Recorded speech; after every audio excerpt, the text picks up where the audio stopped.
من الشیطان الرجیم بسم اللہ الرحمن الرحیم ان اللہ لا یغفر ان یشرک بہ ویغفر ما دون ذلک لمن یشاء ومن یشرک باللہ فقد ضل ضلالا بعیدا ان یدعون من دونہ الا اناثا وَإِن يَدْعُونَ إِلَّا شَيْطَانًا مَرِيدًا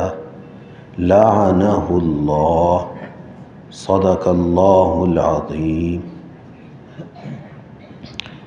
سورۃ النساء کی یہ آیت نمبر 116 اور 117 ہے۔ ان آیات کا شان نزول علامہ آلوسی رحمۃ اللہ علیہ نے اپنی مایہ ناز تفسیر روح المعانی میں یہ ذکر کیا کہ آپ صلی اللہ علیہ وسلم کی خدمت میں ایک بوڑھے آدمی آئے اور آ کر کہنے لگے کہ میں گناہوں میں پڑا ہوا ہوں، گناہوں کی عادت بنی ہوئی ہے،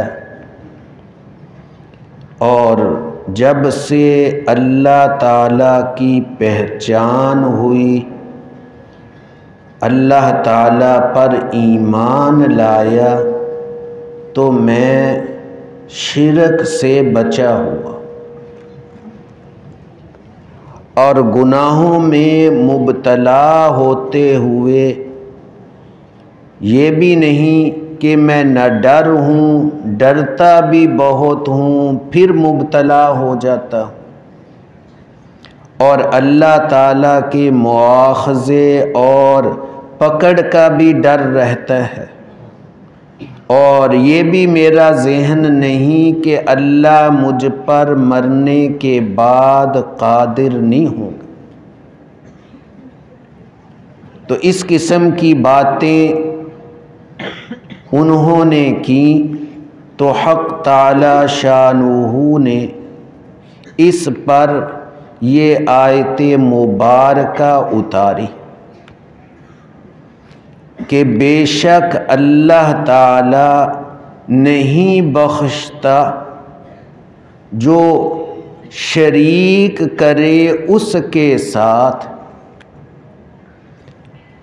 کہ اللہ کے ساتھ کسی اور کی عبادت کرے تو اس کے لیے تو بخشش نہیں، اور بخشتا ہے اس کے علاوہ جس کو چاہتا ہے، اور جس نے شرک کیا اللہ کے ساتھ وہ تو گمراہی میں بہت دور جا پڑا۔ تفسیر ابن کثیر میں حضرت علی رضی اللہ تعالی عنہ کے متعلق لکھا، وہ فرماتے ہیں کہ جب یہ آیت مبارکہ اتری تو مجھے سب سے زیادہ خوشی اس آیت پر ہوئی کہ اس میں اللہ تعالیٰ نے اطلاع دی کہ شرک کے علاوہ ہر گناہ کی معافی قیامت کے دن دے دوں گا۔ دنیا میں تو شرک کی بھی معافی ہے، توبہ کر کے مسلمان ہو جائے ہر ایک کی معافی، تو شرک کی معافی قیامت کے دن نہیں ملے گی، اور جس کا نامہ اعمال وہ شرک سے پاک موحد توحید والا ہے اور گناہ ہوں گے بھی، تو اللہ تعالیٰ جس کو چاہیں گے بغیر عذاب کے اور جس کو چاہیں گے جہنم میں بطور حمام کے اس کو بھیج کر اس کی صفائی کر کے جنت کے قابل بنا کر جنت میں پہنچا دیں گے۔ یہ آیت شروع صورت میں بھی آئی۔ اتنا ہے کہ یہاں فقد ضل ضلالا بعیدا کے الفاظ ہیں، اور وہاں اس کی جگہ دوسرے الفاظ آئے تھے فقد افترى اثما عظیما، کیونکہ وہاں مخاطب تھے اہل کتاب، اس کے لیے وہ الفاظ مناسب تھے۔ یہاں مخاطب ہیں مشرک، ان کے لیے یہ الفاظ مخاطب ہیں۔ آگے فرمایا کہ وہ اللہ کے علاوہ عبادت نہیں کر رہے مگر ناموں کی، مگر مورتیوں کی۔ مراد اس سے بت ہے کہ جن بتوں کی عبادت کر رہے ہیں ان کو یہاں اناثن کے ساتھ تعبیر کیا۔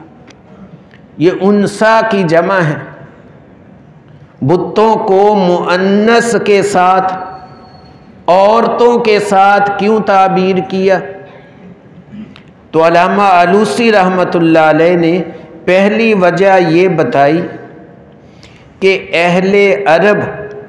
اپنے بتوں کو عورتوں کی طرح زیور پہناتے تھے، گلوں میں ہار پہناتے، ہاتھوں میں ہار پہناتے، تو عورتوں والا معاملہ کرتے، اس لیے بتوں کو اناسن عورتوں والے لفظ سے اللہ تعالیٰ نے تعبیر کی۔ دوسری وجہ یہ بیان کی کہ وہ اپنے بتوں کے نام عام طور پر عورتوں والے رکھتے تھے، لات، منات، اس قسم کے۔ مردوں والے نام بھی ہوتے تھے، وہ کم ہوتے تھے، زیادہ تر وہ اپنے بتوں کے نام عورتوں والے ہوتے، اس لیے اناسن سے تعبیر کیا۔ تیسری وجہ اناسن سے تعبیر کیا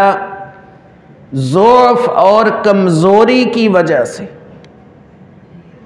کہ جس طرح عورتیں ضعیف اور کمزور ہیں،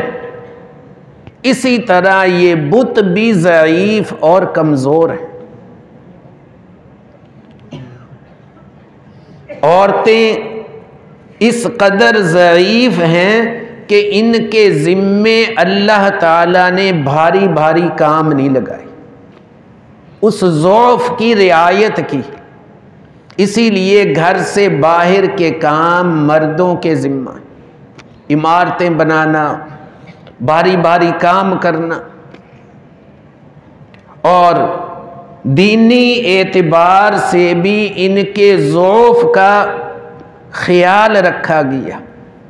چونکہ کمزور ہیں اور دینی بھار بھی بہت بڑا بھار ہے، اس لیے انبیاء بھی مردوں سے ہوئے، عورتوں سے نہیں ہوئے، ان کے ضعف کا اعتبار ہے۔ اور آگے جو سلاسل اربع چلے، چشتیہ، قادریہ، نقشبندیہ، سہروردیہ، ان میں خلافت بھی مردوں کو دی جاتی ہے، عورتوں کو نہیں دی جاتی، ان کے ضعف کی رعایت کرتے ہو۔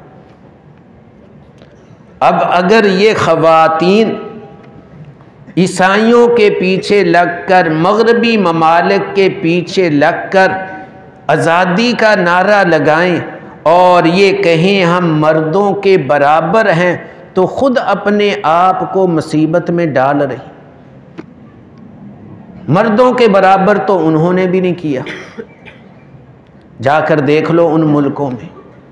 کیونکہ اللہ نے پیدا ہی ان کو ضعیف اور کمزور کیا، تو یہ کام ہی وہ کر سکتے نہیں۔ اندازہ تو یہ الائڈ ہسپتال میں جا کر دیکھ لو، کتنے بڑے بڑے عہدے ہیں جو عورتوں کو دے دیے، وہی چھوٹے چھوٹے کام، ٹیکا لگا دو، بوتل لگا دو، جو گھروں کے اندر کرتی۔ بڑے بڑے عہدے تو کیوں اللہ تعالیٰ نے ان کے اندر اس کی قوت نہیں رکھی؟ یہ بات ہے گھروں کے اندر خواتین کو سمجھانے کی کہ بڑے عہدوں کے اور بڑے کاموں کی چونکہ قوت تمہارے اندر نہیں، تو اس لیے یہ آزادی کا نعرہ اور برابری کا جو نعرہ ہے یہ تمہارے لیے موت ہے، اور تمہارے لیے یہ تمہاری عزت کے ساتھ کھیلنے کے ہوس پرستوں نے طریقے نکالے۔ تمہاری عزت تو اسی کے اندر ہے جو ذمہ داریاں اللہ تعالیٰ نے تمہارے سپرد کی ہیں، کہ جو آئندہ بڑے بڑے عہدوں پر آنے والے ہیں بڑے ہو کر، بچپن میں ان بچوں کی تم اچھی پرورش کر دو، تاکہ تمہارے اعمال نامہ میں بڑے بڑے علماء، فقہا، محدثین، سائنسدان وغیرہ وغیرہ سب کے سب تمہارے اعمال نامہ کے اندر آ جائیں، وہ سارے کے سارے تمہارے لیے صدقہ جاریہ بن جائیں۔ اللہ تعالیٰ یہ بات ہم سب کو سمجھنے کی، سمجھانے کی توفیق عطا فرمائے، اور صحیح تفسیر سمجھنے کی توفیق عطا فرمائے۔